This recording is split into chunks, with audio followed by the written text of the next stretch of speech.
حسین ستارہ ابو ہریرہ، نبی کا پیارا ابو ہریرہ۔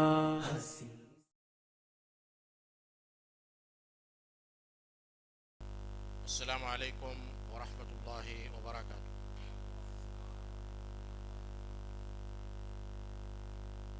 ان الحمد للہ نحمده ونستعینه ونستغفره ونؤمن به ونتوکل علیہ ونعوذ باللہ من شرور انفسنا ومن سیئات اعمالنا، من يهده الله فلا مضل له ومن يضلل فلا هادي له، واشهد ان لا اله الا الله وحده لا شريك له، واشهد ان محمدا عبده ورسوله۔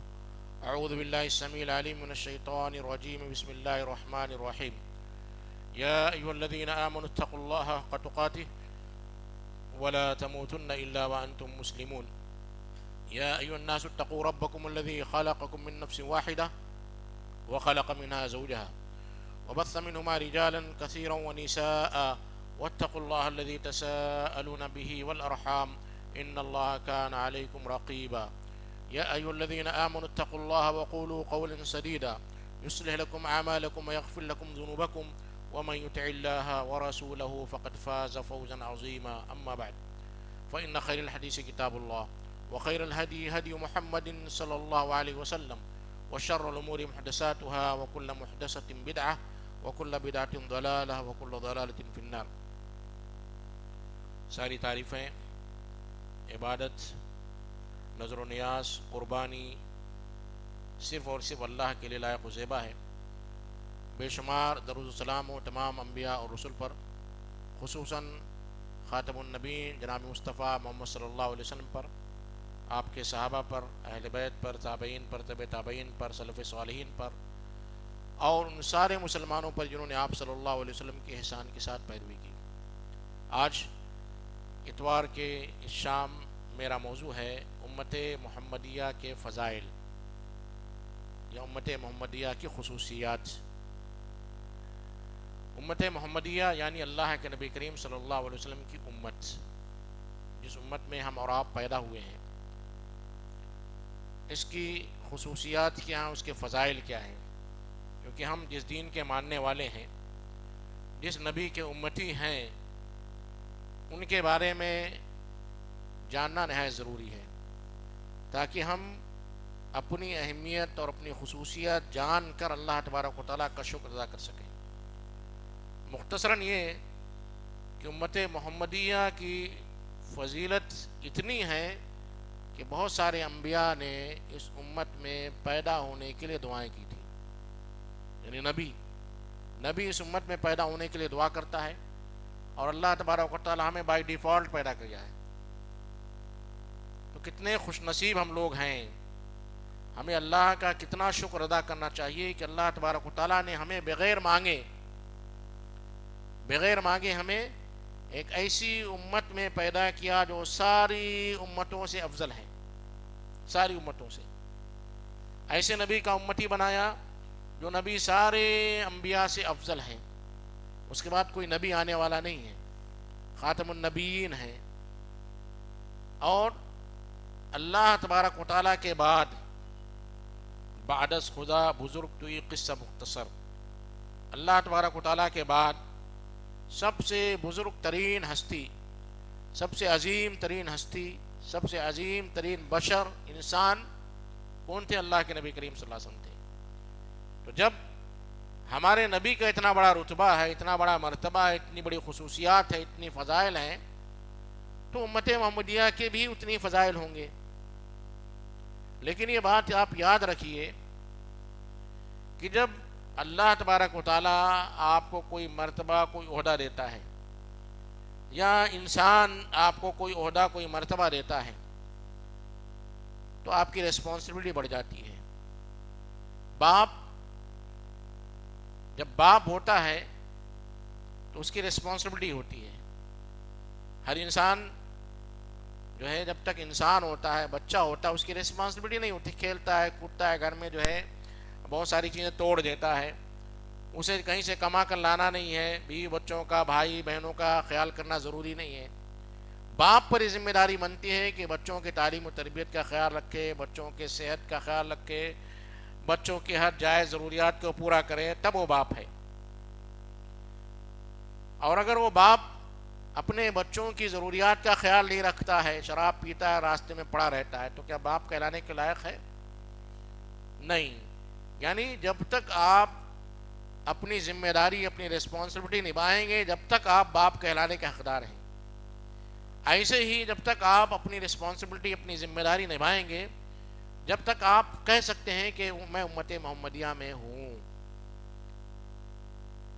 اور امت محمدیہ کے لفظ سے میں آپ کو ایک چیز کی وضاحت کر دوں کہ ہم مسلمان ہیں، محمدی نہیں ہیں۔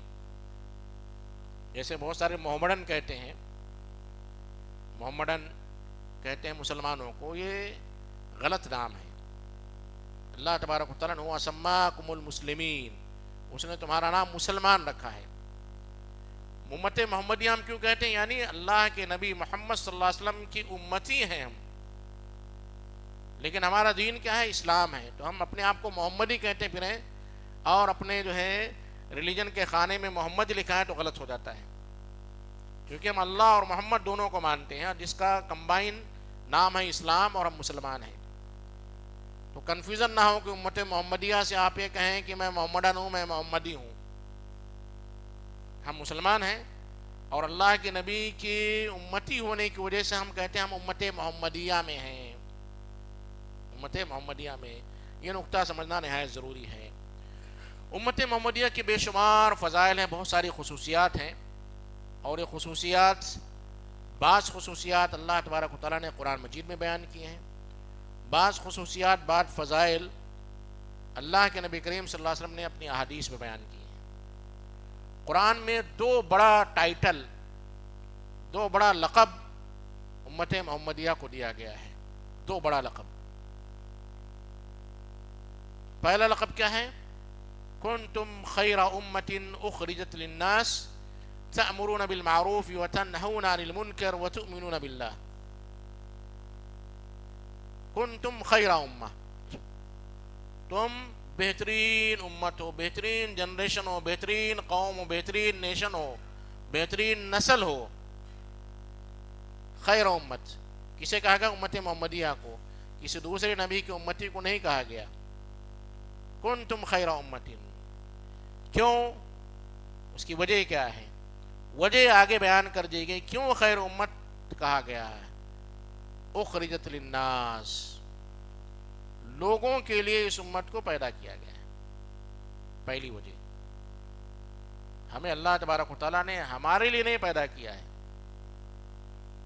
کہ میں اپنا دیکھوں، اپنا جو انتظام کروں، اور اپنے بچوں کو جو ہے دیندار بناؤں، اپنے بچوں کو مسلمان بناؤں، اپنے بچوں کی تعلیم و تربیت کا خیال رکھوں، اپنے بچوں کا نمازی بناؤں۔ ایسا نہیں ہے۔ اخرجت للناس، ساری انسانیت کے لیے نکالا گیا ہے، ساری انسانیت۔ اس سے پہلے جو بھی نبی آتے تھے، جو بھی رسول آتے تھے، ان کی ذمہ داری کیا ہوتی تھی؟ اس قوم کے لیے آتے تھے اور ایک مدت کے لیے آتے تھے، خاص قوم کے لیے اور ایک مدت کے لیے۔ جب وہ مدت ختم ہوئی، قوم ختم ہوئی، نبی ختم ہو گئے، وہ رسالت اور نبوت اسی وقت ختم ہو جاتی تھی۔ لیکن ہم دوسرے لوگوں کے لیے ہمیں پیدا کیا گیا، نہیں، یہ قیامت تک چلنے والا ہے۔ اور پہلے اللہ تبارک و تعالیٰ انبیاء اور رسولوں کو بھیجتا تھا دنیا کی اصلاح کے لیے۔ جب دین مٹ جاتا تھا، نبوت اور رسالت جو دھندلی پڑ جاتی تھی، قوم میں شرک، بدعات، خرافات اور جو ہے زناکاری، فحاشی، بد کلامی، چوری، ڈکیتی، ناپ تول میں کمی، لواطت، بہت سارے جو مسائل انبیاء کے بیان کیے گئے آتا تھا، تو اللہ تبارک و تعالیٰ ایک نبی کو بھیجتا تھا جو اس قوم کی اصلاح کرے۔ لیکن اب کوئی نبی آنے والا نہیں ہے، خاتم النبیین، آخری نبی بھیج دیے گئے۔ اب نبیوں کا کام، رسولوں کا کام کرنا ہے کسے؟ ہمیں اور آپ کو کرنا ہے۔ اسی لیے ہمیں فضیلت دی گئی ہے۔ جو کام نبی کرتے تھے، رسول کرتے تھے، اب وہ ختم ہو گیا سلسلہ۔ اب امت محمدیہ کو یہ کام کرنا ہے، اسی لیے کہا اخرجت للناس، انسانیت کے لیے پیدا کیا گیا ہے۔ کیا ہے؟ تأمرون بالمعروف. نبی جو ہے کیا کرتے تھے؟ معروف کا حکم دیتے تھے، عقیدے کی تبلیغ کرتے تھے. یا قوم اعبدوا اللہ ما لکم من الہ غیرہ. انبیاء جو کام کرتے تھے آپ کو کرنا. تأمرون بالمعروف، نیکی کا حکم دو گے، وتنہون عن المنکر، اور منکرات سے روکو گے، برائی سے روکو. کوئی نبی آنے والا نہیں میرے بھائیوں. یہی سب سے بڑی فضیلت ہے ہماری کہ نبیوں کا کام ہمیں کرنا ہے. اور اسی وجہ سے دوسری بہت ساری فضائل، بہت سارے جو فضائل ہمیں ملے ہیں جو میں ذکر کروں گا. تو پہلا ٹائٹل جو قرآن نے ہمیں دیا، خیر امہ، بہترین امت ہو.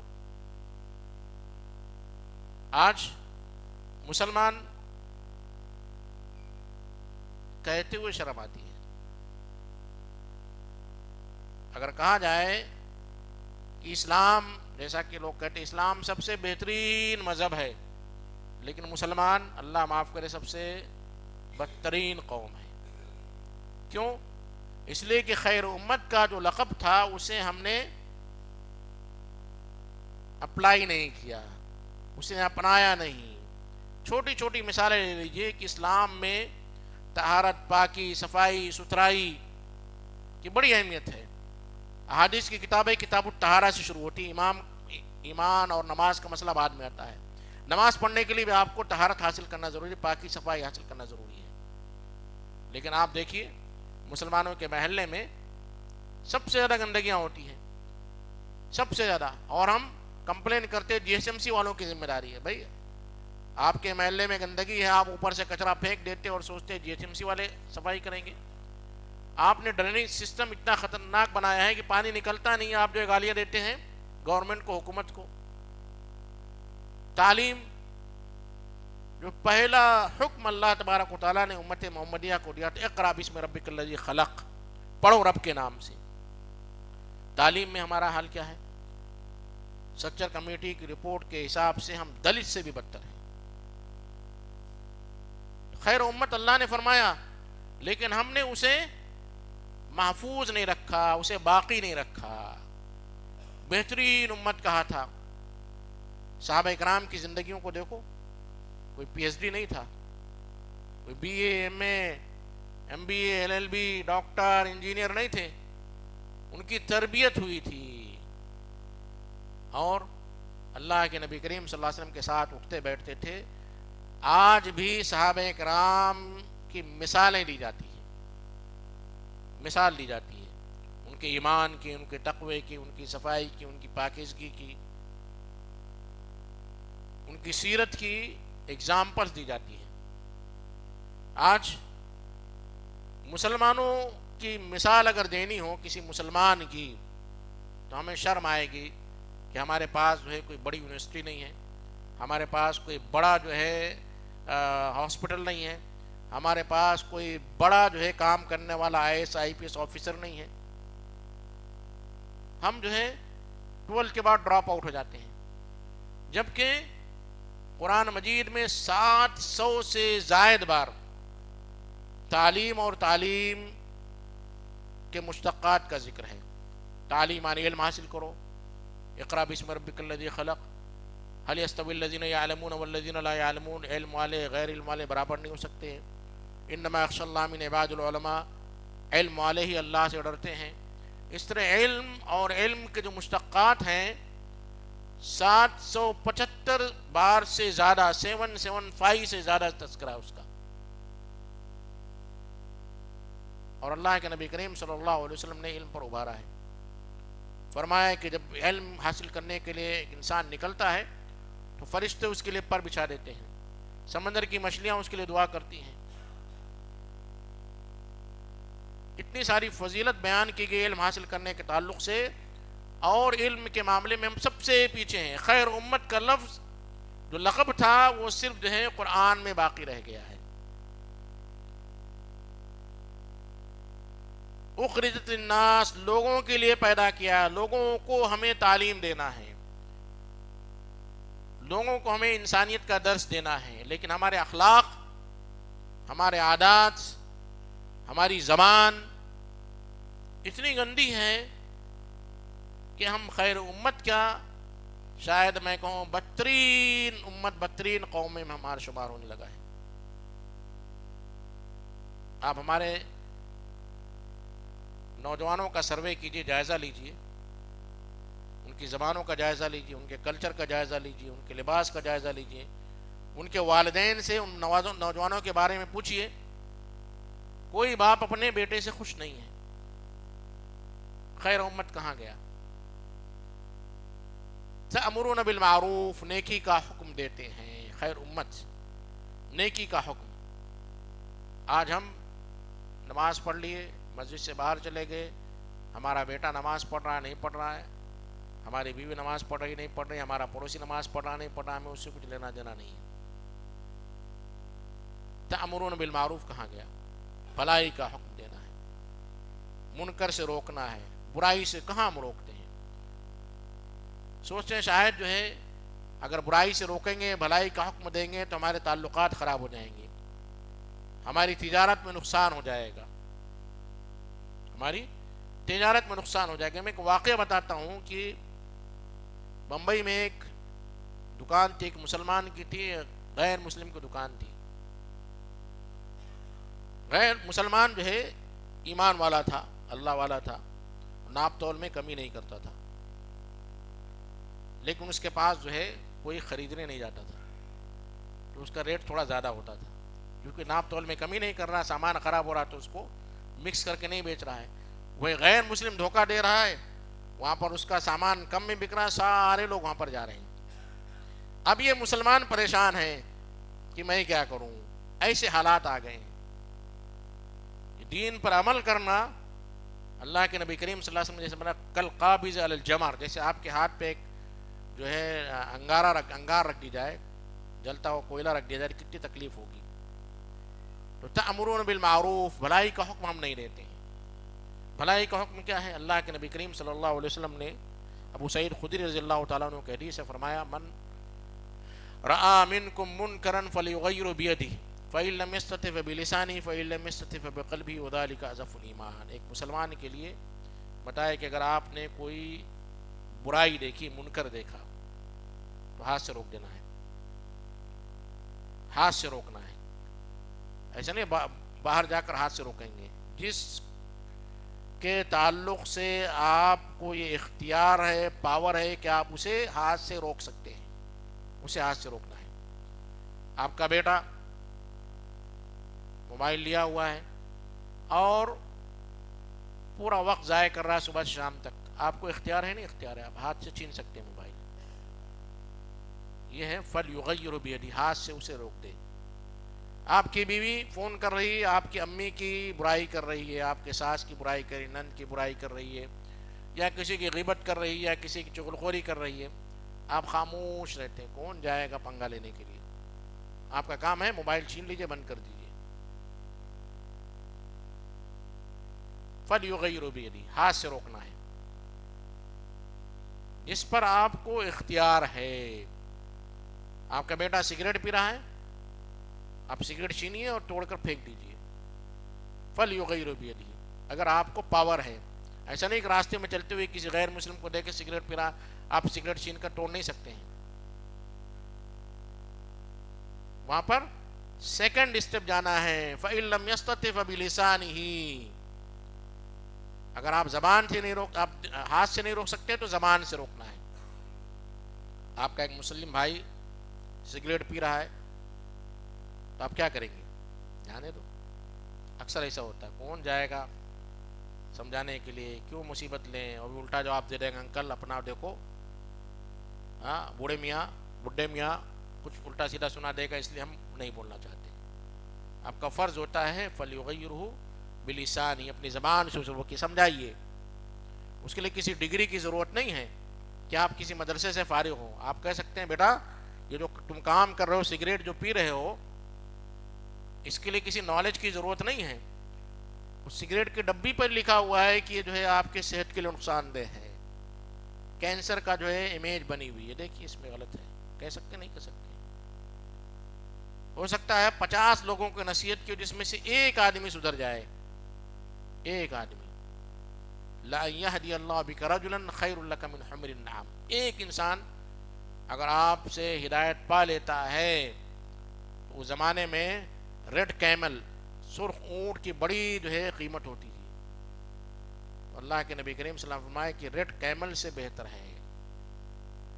فَإِن لَّمْ يَسْتَطِعْ فَبِلِسَانِهِ، آپ کے بھتیجے سگریٹ پی رہے ہیں، آپ نہیں روک سکتے ہیں، زبان سے روک سکتے ہیں، کون روکے گا؟ مشکل ہے، تعلقات خراب ہو جائیں گے، وہ بچہ جو ہے بے عزتی کر دے گا، اس لیے لوگ خاموش رہتے ہیں. فَإِن لَّمْ يَسْتَطِعْ فَبِقَلْبِهِ، لیکن آپ دیکھ رہے ہیں کہ آپ ایک ایسی سوسائٹی میں رہ رہے ہیں جہاں پر شرک ہو رہا ہے، بدعات ہو رہی، خرافات ہو رہے، لوگ غیر اللہ کی عبادت کر رہے ہیں. آپ تقریر نہیں کر سکتے، آپ لوگوں کو نہیں سمجھا سکتے، سمجھائیں گے تو ماحول خراب کرنے کے جرم میں آپ کو پولیس اٹھا کر لے کے چلی جائے گی. ماحول خراب کر رہے ہیں آپ، فسادات ہو جائیں گے. تو ایسی صورت میں فَبِقَلْبِهِ، آپ کے دل میں تکلیف ہونی چاہیے، کڑن ہونی چاہیے، کیا ہو رہا ہے.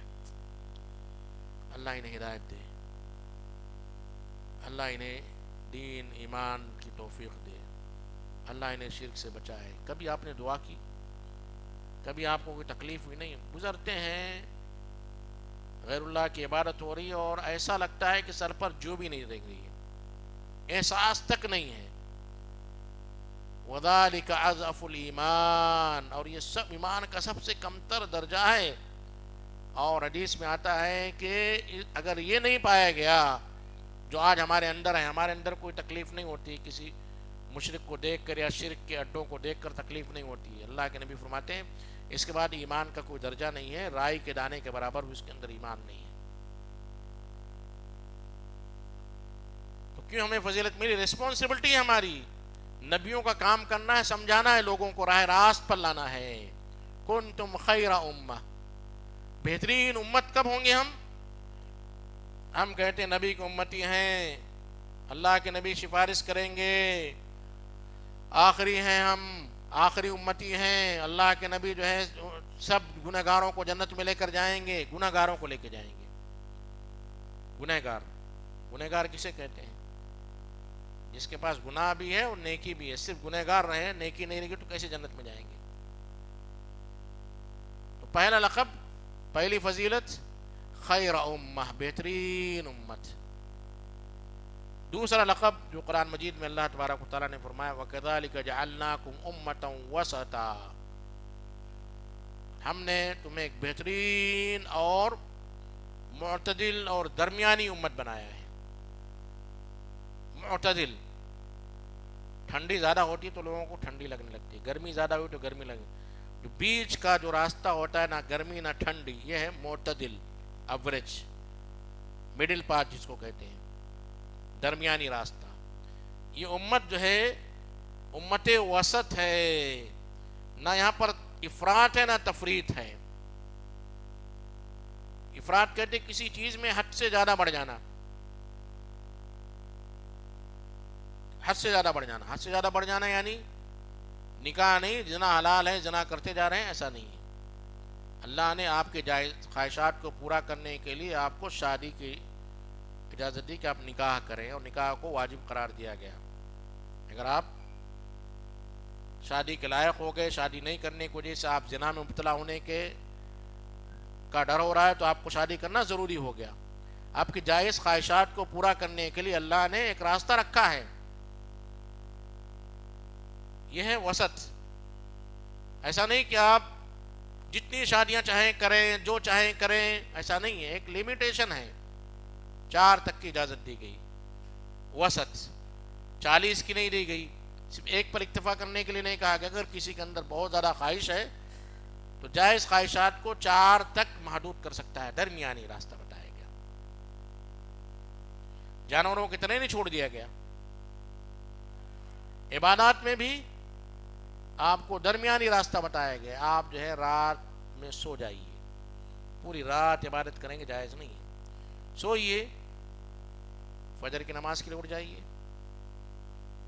یا اگر آپ اور زیادہ تقوی والے ہیں آپ تہجد کے لیے اٹھیے. پوری رات عبادت کرنا جائز نہیں ہے، یہ ہے درمیانی راستہ. اللہ کے نبی کریم صلی اللہ علیہ وسلم کی بیویوں کے پاس کچھ لوگ آئے، کچھ صحابہ آئے اور ازواج مطہرات سے آپ کے بارے میں پوچھا کہ آپ کا دن اور رات کا شیڈول کیا ہے. تو ازواج مطہرات نے بتایا کہ اللہ کے نبی کریم صلی اللہ علیہ وسلم کھاتے ہیں، پیتے ہیں، روزہ رہتے ہیں، نہیں بھی رہتے ہیں، رات میں جاگتے ہیں، نماز بھی پڑھتے ہیں، سوتے بھی ہیں. تو صحابہ کرام نے سوچا آپ تو نبی ہیں، آپ کے اگلے پچھلے سارے گناہ معاف ہیں، پھر بھی آپ اتنی عبادت کرتے ہیں، کرنا ہی نہیں چاہیے نا. اتنی عبادت کرتے ہیں جبکہ سب گناہ معاف ہیں، کچھ بھی کرنے کی ضرورت نہیں ہے. اگر ہمیں اور آپ کو اللہ تبارک و تعالیٰ جنت کی سرٹیفکیٹ دے دے تو ہم نماز پڑھیں گے؟ کیا ضرورت ہے؟ پاس تو ہو گئے نا. پاس ہونے بعد آپ کتاب کھولتے ہیں کبھی؟ نہیں کھولتے. پاس ہو گئے، بلکہ پاس ہونے سے پہلے امتحان دے کر ہی کتاب پھینک دیتے ہیں. تو اللہ کے نبی کریم صلی اللہ علیہ وسلم کہ اگلے پچھلے سارے گناہ معاف ہو جانے کے بعد بھی عبادت کر رہے ہیں. تو صحابہ کرام نے سوچا تب تو ہم تو صبح سے شام تک گناہوں میں لت پت رہتے ہیں. تو قسم کھائے. کچھ لوگوں نے کہا کہ ہم ہمیشہ روزہ رکھیں گے، روزہ ہی رکھیں گے، پوری زندگی روزہ رکھیں گے. ایک صحابی نے سوچا کہ ہم کیا کریں گے، رات بھر اللہ کی عبادت کرتے رہیں گے. کچھ لوگوں نے سوچا کہ ہم نکاح ہی نہیں کریں گے، نکاح کریں گے تو بیوی بچوں کے جھمیلے، بچہ پیدا ہوگا رات میں روئے گا تو نہ ہم نماز پڑھ پائیں گے، بچہ اوپر پیشاب کر دے گا تو باقی حاصل کرنا مشکل ہو جائے گا، اس لیے ہم شادی ہی نہیں کریں گے، اللہ والے ہو جائیں گے. اللہ کے نبی کریم صلی اللہ علیہ وسلم کی بات معلوم ہوئی تو آپ نے ان کو بلا بھیجا اور فرمایا سنو، اما انی لاخشاکم للہ واتقاکم لہ، سنو میں اللہ سے سب سے زیادہ ڈرتا ہوں، سب سے زیادہ تقوی والا ہوں. سب سے زیادہ تقوی، سب سے زیادہ ڈر اللہ تبارک و تعالیٰ سے کون کرتے تھے؟ اللہ کے نبی کرتے تھے. اور میں نماز بھی پڑھتا ہوں، سوتا بھی ہوں، روزہ بھی رکھتا ہوں، بغیر روزے کی بھی رہتا ہوں، اور میں نے شادیاں بھی کی ہیں. فمن رغب عن سنتی فلیس منی، جو میرے اس طریقے سے ہٹ جائے گا وہ مجھ میں سے نہیں ہے. درمیانی راستہ ہے. فَإِذَا قُضِيَتِ الصَّلَاةُ فَانْتَشِرُوا فِي الْأَرْضِ، جب جمعہ کی نماز ختم ہو جائے تو کیا کرنا ہے آپ کو؟ بیٹھ کر جو ہے تسبیح کے دانے گننا ہے. فَانْتَشِرُوا فِي الْأَرْضِ، زمین میں نکل جاؤ. وَابْتَغُوا مِنْ فَضْلِ اللَّهِ، روزی تلاش کرو. روزی تلاش کرنا بھی فرض ہے. آپ کہیں گے نہیں میں تو جمعہ کی نماز پڑھنے کے بعد، چونکہ جمعہ میں ایک آخری ساعت ہے جس میں اللہ تبارک و تعالیٰ دعاؤں کو قبول کرتا ہے، اب میں جمعہ کی نماز پڑھنے کے بعد مغرب تک بیٹھوں گا، صرف دعا کروں گا، میرے بچے کا اللہ انتظام کرے گا. یہ جائز نہیں. امت وسط، وَكَذَلِكَ جَعَلْنَاكُمْ أُمَّةً وَسَطًا، ہم نے تمہیں درمیانی امت بنایا ہے. رہبانیت جو ہے ترک دنیا، جو عیسائیت میں ہوئی تھی کہ لوگ دنیا کو ترک کر کے جو ہے پہاڑوں پر جا کر اللہ کی مالا جپتے تھے اور کہتے تھے کہ ہمیں دنیا سے کوئی تعلق نہیں ہے. اللہ تبارک و تعالیٰ نے فرمایا وَرَهْبَانِيَّةً ابْتَغَوْهَا مَا كَتَبْنَا عَلَيْهِمْ، رہبانیت ہم نے ان پر فرض نہیں کی تھی، انہوں نے اپنی طرف سے جو ہے اس کو ایجاد کر لیا. تو رہبانیت نہیں ہے. آپ اچھے کپڑا پہنیے، اچھا کھانا کھائیے اور خوب زیب و زینت کا اظہار کیجیے. اللہ تبارک و تعالیٰ نے آپ کو اس کی اجازت دی. قل من حرم زینت اللہ التی اخرج لعباده والطیبات من الرزق، اللہ تبارک و تعالیٰ فرماتا ہے کہ کون ہے جس نے اللہ کی نازل کردہ زینت کو حرام کر رہا ہے اور بہترین رزق کو. اللہ نے آپ کو بہترین رزق دیا ہے، مال دولت دی ہے، اچھا کھائیے، اچھا پیجیے، اچھی ایسی گاڑی میں چلیے. کلو واشربوا ولا تسرفوا، کھاؤ پیو اور اسراف مت کرو. یہ امت وسط، درمیانی امت. دو لقب، خیر امت کس وجہ سے؟ اخرجت للناس تأمرون بالمعروف وتنهون عن المنکر، اور دوسرا امت وسط معتدل درمیانی امت ہے. ہر کام میں آپ کو اعتدال اختیار کرنا ہے، بیلنسنگ اختیار کرنا ہے ہر چیز میں. ایسا نہیں کہ آپ جو ہے روزہ ہی رکھتے چلے جا رہے ہیں اور جو ہے آپ روزہ نہیں چھوڑ رہے ہیں، بھائی میں زیادہ عبادت کرنا چاہتا ہوں، نہیں. اللہ کے نبی کریم صلی اللہ علیہ وسلم ان لنفسک علیک حقا، تمہارا نفس پر حق ہے. وَلِعَيْنِكَ عَلَيْكَ حَقًّا، آنکھ کا بھی حق ہے. وَلِزَوْجِكَ عَلَيْكَ حَقًّا، بیوی کا بھی تم پر حق ہے. ایسا نہیں کہ آپ صرف اللہ کے حقوق کو ادا کرنے کے لیے لگے رہیں. یہ امت وسط، یہ ہماری دو بڑی فضیلت جو اللہ تبارک و تعالیٰ نے قرآن مجید میں بیان کی ہے، خیر امت اور امت وسط. اللہ کے نبی کریم صلی اللہ علیہ وسلم کہ امتی ہونے کے ناطے، جیسا میں نے بتایا کہ بائی ڈیفالٹ ہمیں اللہ تبارک و تعالیٰ نے امت محمدیہ میں پیدا کیا تو اس کا شکر ادا کرنا ہے. الیوم اکملت لکم دینکم واتممت علیکم نعمتی کہا ہے کہ اللہ نے اپنی بلیسنگ، اپنی نعمت کمپلیٹ کہاں کی؟ آخری امت میں، جو ساری شریعت مکمل ہوئی امت محمدیہ میں، مکمل شریعت دی گئی قیامت تک کے لیے، کسی کمی کی کوئی گنجائش نہیں ہے اور کوئی نئی چیز بھی داخل کرنے کی گنجائش نہیں ہے. کتنے خوش نصیب ہیں ہم لوگ، کتنے خوش نصیب ہیں کہ اس امت میں ہمیں اللہ تبارک و تعالیٰ نے پیدا کیا.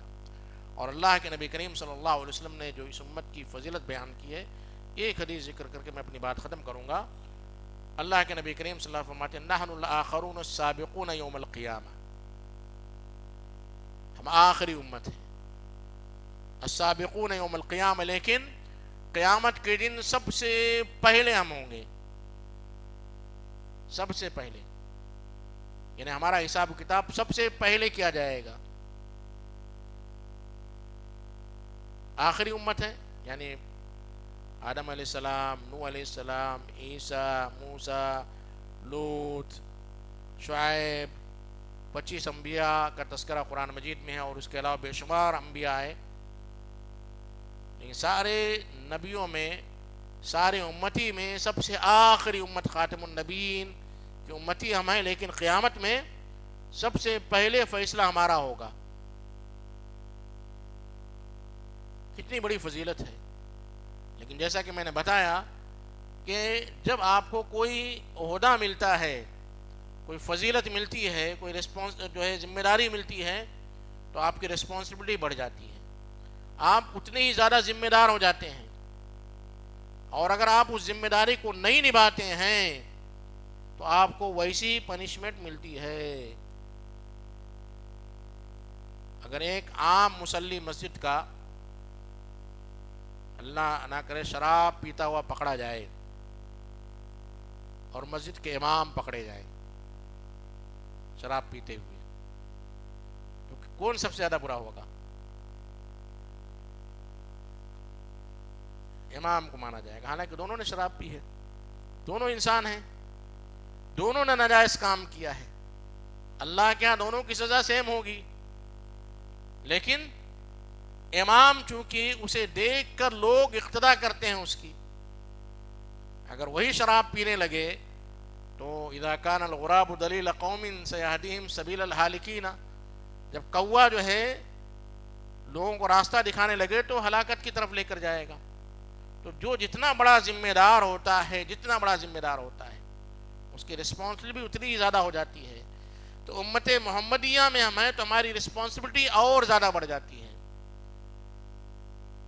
اس سے پہلے کی امتوں کے تعلق سے جو اللہ تبارک و تعالیٰ نے جو سختیاں رکھی تھیں، جو سختیاں تھیں وہ نرمی میں بدل دی گئی. پہلے کی امتیوں میں اگر جو ہے کپڑا ناپاک ہو جاتا تو اسے کاٹ دینا پڑتا تھا. مال غنیمت جو ہے حرام تھا ان کے لیے، آسمان سے ایک آگ آتی اسے کھا جاتی تھی. تیمم ایک نعمت ہے، نماز کہیں بھی پڑھ سکتے ایک نعمت ہے. اللہ تبارک و تعالیٰ نے اللہ کے نبی کریم صلی اللہ علیہ وسلم کا خوف جو کفار میں ڈال دیا، یہ ایک نعمت ہے، یہ ایک فضیلت ہے. تو اس طرح کی بے شمار فضیلتیں اللہ کے نبی کریم صلی اللہ علیہ وسلم اور اس امت کو دی گئی. اور سب سے اہم فضیلت یہ ہے کہ اللہ تبارک و تعالیٰ نے اس دین کو بہت آسان بنایا ہے. آسان، بہت آسان ہے۔ کیسے آسان ہے؟ آپ آسانی سے جو ہے اللہ تبارک و تعالیٰ کی عبادت کر سکتے۔ کچھ پیسے لگتے ہیں اس میں، اگر مسجد میں آنے کا جو ہے چارج لگا دیا جائے، ویسے فری میں لوگ نہیں آتے ہیں، تو اگر چارج لگا دیا جائے تو آئیں گے لوگ۔ دین آسان ہے، شادی بیاہ بہت آسان تھا، ہم نے مشکل کر لیا ہے۔ اللہ کی عبادت بہت آسان ہے، ہم نے مشکل کر لیا ہے۔ چلتے پھرتے اگر ہم سبحان اللہ والحمدللہ ولا الہ الا اللہ واللہ اکبر پڑھتے رہیں، کتنی نیکیاں ملتی ہیں۔ حدیث میں آتا ہے کلمتان خفیفتان علی اللسان ثقیلتان فی المیزان، دو کلمے ایسے ہیں جو زبان پر بہت ہلکے، بہت آسان ہیں، اور اللہ کے میزان میں اس کا وزن بہت بھاری ہے۔ سبحان اللہ بحمدہ سبحان اللہ العظیم، کتنا ایزی ہے، کتنے آسانی سے آپ کی زبان سے یہ کلمات ادا ہو جاتے ہیں، بہت آسانی سے۔ اس کے برعکس آپ دیکھیے، اس کے برعکس سبحان اللہ بحمدہ سبحان اللہ العظیم، یہ کلمہ اگر آپ دیکھیں گے تو بڑی آسانی سے آپ کی زبان سے ادا ہو جاتے ہیں۔ اس کے برعکس آپ کو انگلش کا کوئی سینٹنس بولا جائے، آپ بڑے مشکل سے ادا کر پائیں گے۔ عربی آپ کی زبان نہیں، پھر بھی اللہ نے آپ کے زبان کو، اللہ کے کلمات کو پڑھنے کے لیے بہت ہلکا کر دیا ہے، اتنا وزندار ہے۔ چھوٹی چھوٹی نیکیوں سے اللہ تبارک و تعالیٰ آپ کو جنت دے رہا ہے۔ کتنی آسان دین والے ہم ہیں، بس ہم نے اپنی ریسپانسبلٹی نہیں سمجھی ہے۔